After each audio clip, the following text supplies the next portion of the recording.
সাহসটা দেখতে হবে বস, কোথায় এসেছি দেখো।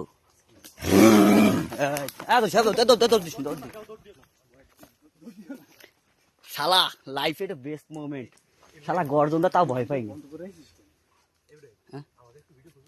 ইয়েস ইয়েস বস, ইয়েস বাঘ ইস, দেখুন এই যে এই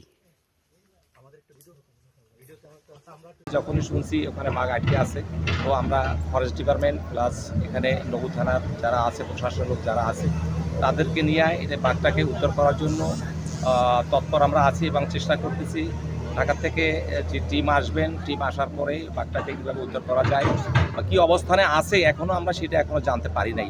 আজকে বাঘ আটকা পড়েছে এখানে, প্রতিদিন সুন্দরবনে হরিণ আটকা পড়ে, যার কারণে এই আমাদের বন্যপ্রাণী সংকট দেখা যাচ্ছে।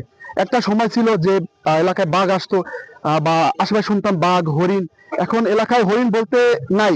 এখানে আসলে ফাঁদ তৈরি হচ্ছে, ফাঁদ বানানো হচ্ছে। ফাঁদে বন্যপ্রাণী বলতে মাঝে মধ্যে আমরা দেখি যে সুন্দরবন বন কর্মকর্তারা এই ফাঁদ থেকে হরিণ সহ মাঝে মধ্যে যারা ফাঁদ পাতে তাদেরকে গ্রেফতার করা হয়। কিছুদিন পরে দেখি তারা সেই গ্রেপ্তার থেকে আবার ফিরে এলাকায় হাঁটাহাঁটি করে। শুনতে পেয়েছি বন কর্মকর্তারা 30,000 প্লাস ফাঁদ উদ্ধার করছে।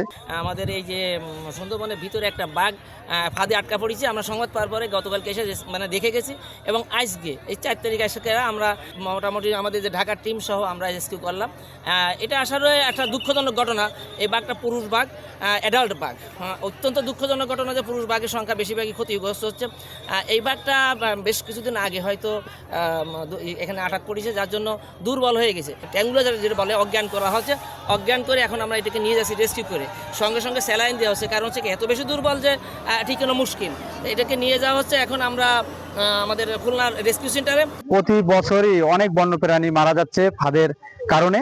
এটা আর কি রোধ করা যাবে যদি আপনার যারা প্রকৃতপক্ষে অপরাধী তাদের চিহ্নিত করে কঠোর আইনের ব্যবস্থা করতে হবে। শুধু যে আইন আজকে আমি ধরে নিয়ে গেলাম, 2 দিন পরে আমি 2 মাস 3 মাস পরে তাকে আমি ছেড়ে দিলাম, এই আইন যদি নড়বড়ে হয় তাহলে কোনোদিনই কোশ্চিন কালেও সম্ভব না।